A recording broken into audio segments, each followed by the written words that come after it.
नमस्कार, आप सभी का बहुत बहुत स्वागत है न्यूज 24 के सोशल मीडिया प्लेटफॉर्म पर। मैं हूं आपके साथ विपनेश माथुर। आप जानते हैं कि मैं हर दिन एक बड़ी खबर लेकर आपके सामने हाजिर होती हूं और वो खबर आपके लिए जानना बेहद जरूरी होता है। आप देख रहे हैं कि देश दुनिया में कोरोना काल चल रहा है और बड़े संकट से हम और आप गुजर रहे हैं। भारत में अन्य राज्यों में ऐसे काफी लोग हैं जो फंसे हुए हैं। उनको उनकी घर वापसी के लिए सरकार ने अभियान छेड़ दिया है और उनको पहुंचाया भी जा रहा है उनके घर पर।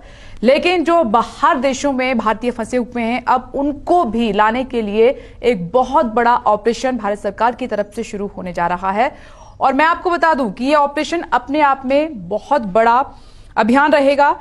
7 मई से शुरू होने वाले इस अभियान में 12 देशों में 64 विमान भेजे जाएंगे। जी हां, 64 जो प्लेन हैं वो भेजे जाएंगे। इनको एयरलिफ्ट किया जाएगा और इनमें मैं आपको बता दूं कि भारतीय छात्र और ब्लू कॉलर मजदूर समेत 14,800 लोग इसमें शामिल होंगे। 14,800 जो बाहर विदेशों में लोग फंसे हुए हैं वो शामिल होंगे, जिनकी सूची बनाई गई है। और हर दिन करीब 2,000 लोगों को लाने की योजना होगी। इन्हें भारत आने से पहले कुछ जरूरी जो औपचारिकताएं हैं उनको निभाना होगा, उनको पूरा करना होगा।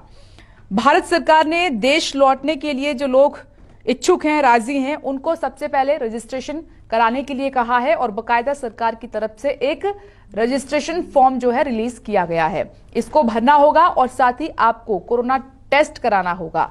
अगर आप फॉर्म में कोई जानकारी छिपाते हैं, इसको इनकम्प्लीट रखते हैं या फिर अपना टेस्ट नहीं कराते हैं तो फिर यह आपके लिए मुश्किल भरा होगा, आपकी वतन वापसी नहीं हो पाएगी। गृह मंत्रालय के मुताबिक केवल उन लोगों को यात्रा करने की अनुमति मिलेगी जिनमें संक्रमण का कोई भी लक्षण नहीं होगा। मैं बार बार इस बात पर जोर दे रही हूं कि जो लोग भारत लौटेंगे, जिनकी वतन वापसी होगी, उनका बकायदा कोरोना टेस्ट होगा। अगर वो आप पास कर जाते हैं तो फिर आपको प्लेन में बैठने की परमिशन मिलेगी। और भारत आने के बाद भी आपकी जो जरूरी जांचें हैं कोरोना से संबंधित वो की जाएंगी। और 14 दिन के लिए जितने भी लोग हैं एयरलिफ्ट किए जाएंगे विदेशों से, उनको क्वारंटीन किया जाएगा 14 दिन के लिए और लगातार उनको निगरानी में रखा जाएगा।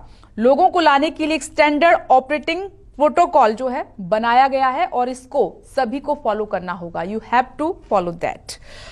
ये बहुत बड़ा ऑपरेशन है। इससे पहले भी एक ऑपरेशन हुआ है, ये दूसरा ऑपरेशन है, लेकिन ये उससे बड़ा ऑपरेशन है। विदेशों में फंसे 2 लाख भारतीय घर वापसी के लिए अब तक जो अपडेट है वो रजिस्ट्रेशन करवा चुके हैं। यानी भारतीयों की घर वापसी का अब तक का सबसे बड़ा अभियान ये होगा। इससे पहले 1990 में गल्फ वॉर के समय कुवैत से 1,70,000 भारतीयों को लाया गया था। उसके बाद अब ये कोरोना काल में 2020 में सबसे बड़ा ऑपरेशन होने जा रहा है। बाहर फंसे लोगों को एयरलिफ्ट सरकार करने जा रही है। 7 मई से ये ऑपरेशन शुरू होगा। अब मैं आपको ये बताती हूं एक एक करके कि किन देशों से भारतीयों को एयरलिफ्ट किया जाएगा, जिसमें नाम यूके का आता है, UAE, USA, Qatar, Saudi Arab, Singapore, Philippines, Bangladesh, Malaysia, Bahrain, Kuwait और ओमान। ये 12 देश हैं, इनको अभी लिस्टेड किया गया है। यहां पर जो भारतीय फंसे हुए हैं, इन देशों से उनको एयरलिफ्ट किया जाएगा पूरे प्रोसीजर के साथ। उससे गुजरना होगा, हेल्थ स्क्रीनिंग होगी, फॉर्म भरना होगा और इनमें से कोई भी जानकारी अधूरी रहेगी तो फिर उनकी वतन वापसी नहीं हो पाएगी। मैं बार बार इस पर जोर दे रही हूं कि कई बार लोग अपनी जानकारी को छिपा लेते हैं, बहुत चालाकी के साथ निकलने की कोशिश करते हैं, लेकिन यहां पर ऐसा चलेगा नहीं। कितने भारतीयों को कब कब लाया जाएगा, ये तो मैंने आपको बताया कि किन देशों से जो इंडियंस हैं उनको एयरलिफ्ट किया जाएगा। ये 12 कंट्रीज हैं जहां से इनको लाया जाएगा। लेकिन अब मैं आपको ये बताने जा रही हूं कि कितने भारतीयों को कब कब लाया जाएगा। तो पहले दिन यानी कि 7 मई को 10 विमान होंगे, एयरप्लेन होंगे, उनमें 2,300 लोग लाए जाएंगे। ये पहले दिन की डिटेल है 7 मई की, जिसमें 10 विमानों में 2300 लोगों को लाया जाएगा। दूसरे दिन 9 देशों से करीब 2,050 भारतीय जो अलग अलग विमानों से पहुंचेंगे। चेन्नई, कोच्चि, मुंबई, अहमदाबाद, बेंगलुरु और दिल्ली उनको पहुंचाया जाएगा। ये 2 दिन की डिटेल हुई। अब तीसरे दिन की जानकारी आप नोट कर लीजिए। 13 देशों से 13 कंट्री, इसमें 2050 भारतीय मुंबई, कोच्चि, लखनऊ और दिल्ली उनको पहुंचाया जाएगा। चौथा दिन, इसमें 8 कंट्री शामिल हैं। 8 देशों से 1850 भारतीयों की वतन वापसी होगी। ये इस तरीके से पूरा चार्ट बनाया गया है कि कब कब कितने लोगों को लाया जाएगा। अब ये सबसे इंपॉर्टेंट है, शर्तें हैं, क्योंकि आप जानते हैं कि जब भी इस तरीके के ऑपरेशन होते हैं उसमें कुछ गाइडलाइंस भी होती हैं जिनको मानना बेहद जरूरी होता है। तो भारत लौटने की जो जरूरी शर्तें हैं वो आप नोट कर लीजिए। पहला, लोगों को अपने खर्च पर कोरोना टेस्ट कराना होगा। अपने खर्च पर, सरकार इसके लिए कोई पैसा खर्च नहीं करेगी। और भारत आने से पहले टेस्ट सर्टिफिकेट अपने पास आपको रखना होगा, वो दिखाना होगा, वो आपका प्रूफ होगा।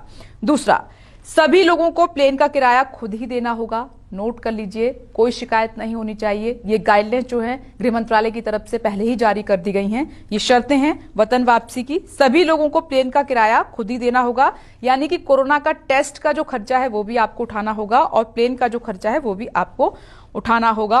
और उसके बाद जब आप पहुंचेंगे भारत, इंडिया में आएंगे, तो 14 दिन के लिए आपको क्वारंटीन किया जाएगा, निगरानी में रखा जाएगा। ऐसा नहीं है, क्योंकि कई बार ये भूल हुई है शुरुआत में कि लोगों को एक सिंगल टेस्ट के बाद घर भेज दिया गया था। वो एक बड़ी गलती थी, लेकिन इस बार ऐसा नहीं होगा। पूरे 14 दिन के लिए क्वारंटीन किया जाएगा। और क्वारंटीन में रहने में जो खर्चा आएगा वो भी पैसेंजर्स को खुद ही उठाना होगा। जो बाहर कंट्रीज में लोग फंसे हुए हैं, आने के लिए इच्छुक हैं, रजिस्ट्रेशन करा रहे हैं, तो ये तमाम खर्चा है जो आपको खुद ही वहन करना होगा। चौथा, सभी को एक अंडरटेकिंग देनी होगी और विमान में बैठने से पहले इसकी कॉपी अपने पास आपको रखनी होगी। अधूरे फॉर्म आपके एक्सेप्ट नहीं किए जाएंगे। एक बार फॉर्म भरने के बाद दूतावास से संपर्क करने की जरूरत आपको बिल्कुल नहीं होगी। ये भारत सरकार की तरफ से बड़ा ऑपरेशन, ये प्लेन की लिस्ट रही, कंट्रीज के मैंने आपको नाम बताए और कब कितने पैसेंजर्स जो हैं आएंगे, एक दिन में, दूसरे दिन में, तीसरे दिन में, चौथे दिन में, वो भी मैंने आपको बताया। और वापसी की जो शर्तें हैं वो भी मैंने आपको बताई हैं। उम्मीद करती हूं कि आपने नोट भी कर ली होंगी, ध्यान से सुना भी होगा। अब आपको ये भी जानकारी दे देती हूं कि नौसेना की तरफ से भी एक बहुत बड़ा ऑपरेशन शुरू किया गया है। नौसेना ने मालदीव और संयुक्त अरब अमीरात में फंसे भारतीयों को वापस लाने का अभियान सोमवार देर रात शुरू कर दिया है। जी हां, देर रात यह ऑपरेशन शुरू हो चुका है। मुंबई के तट पर तैनात आईएनएस जलाश्व और आईएनएस मगर को मालदीव रवाना भी कर दिया गया है, जो लोग फंसे हुए हैं उनको वापस लाने के लिए। वही मैं बात करती हूं, आईएनएस शार्दुल को दुबई के लिए रवाना किया गया है। इनकी रवानगी हो चुकी है, देर रात ये ऑपरेशन शुरू हो चुका है। एक बार में 400 से 500 लोगों को लाया जाएगा, क्योंकि पहले संख्या ज्यादा रहती थी, लेकिन इस बार सोशल डिस्टेंसिंग का पालन करना है, इसीलिए संख्या पैसेंजर्स की कम है। और एक बार में ज्यादा लोगों को लाने की क्षमता के लिए नौसेना ने अपने 14 पोत भी तैयार किए हैं। ये भी रेस्क्यू ऑपरेशन की पूरी तैयारी कर ली गई है। तो एक बार में ज्यादा लोगों को लाया जा सके, इसकी क्षमता बढ़ाई जा सके, इसके वजह से बचाव अभियान के लिए नौसेना के पोतों को इस्तेमाल करने का फैसला लिया गया है।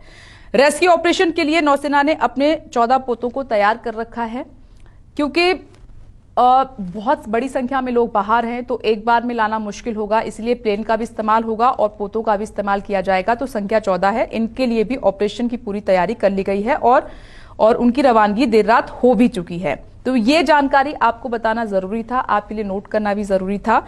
संक्रमण ना फैले, इसके लिए भी कुछ गाइडलाइंस हैं, वो भी रिलीज की गई हैं, उनको भी ध्यान में रखना होगा, जिसमें सबसे इंपॉर्टेंट है कि सोशल डिस्टेंसिंग का आपको पालन करना है, एक दूसरे के नजदीक आपको नहीं जाना है। ऑपरेशन में पश्चिमी नेवल कमांड के 4 जहाज, पूर्वी नेवल कमांड के 4, दक्षिणी कमांड के 3 और अंडमान निकोबार कमांड के 3 पोत लगाए जाएंगे। इनमें जो बाहर लोग फंसे हुए हैं उनको लाया जाएगा। तो इस तरीके से ये पूरा प्लान तैयार किया गया है। बड़ा ऑपरेशन है, क्योंकि उन लोगों की तरफ से लगातार सरकार को शिकायतें आ रही थी कि हम बाहर देशों में फंसे हुए हैं, उनको वापस भारत लाया जाए, इसीलिए ये कदम उठाए गए हैं। सोशल डिस्टेंसिंग का पालन करने और दूसरे एहतियातन जो कदम है वो उठाने होंगे। इस पूरी प्रक्रिया का पालन करना होगा। क्रू के सदस्यों को लाने और ले जाने के दौरान मिलने की अनुमति नहीं होगी और वहां पर सेलिंग के लिए भी सिर्फ जरूरी क्रू मेंबर्स जहाज पर होंगे, बाकायदा और कोई नहीं होगा। अगर कोई पॉजिटिव उस दौरान होता है तो जहाज में आइसोलेट करने की भी पूरी व्यवस्था की गई है, तुरंत उसको वहां पर ट्रीटमेंट दिया जाएगा। जहाज पर चढ़ने से पहले और भारत लौटने के बाद सभी यात्रियों की स्क्रीनिंग अनिवार्य की जाएगी और उनको क्वारंटीन किया जाएगा। ये बहुत महत्वपूर्ण है, इसको आप नोट कर लीजिए। तो ये है, इस तरीके से पूरा ऑपरेशन चलेगा और जो बाहर लोग फंसे हुए हैं उनको भारत लाया जाएगा। उम्मीद करती हूं कि ये पूरा जिस तरीके से ऑपरेशन चलना है, कैसे प्रक्रिया रहेगी, ये तमाम बातें आपने नोट कर ली होंगी। अब तक का ये दूसरा सबसे बड़ा ऑपरेशन साबित होगा। नमस्कार।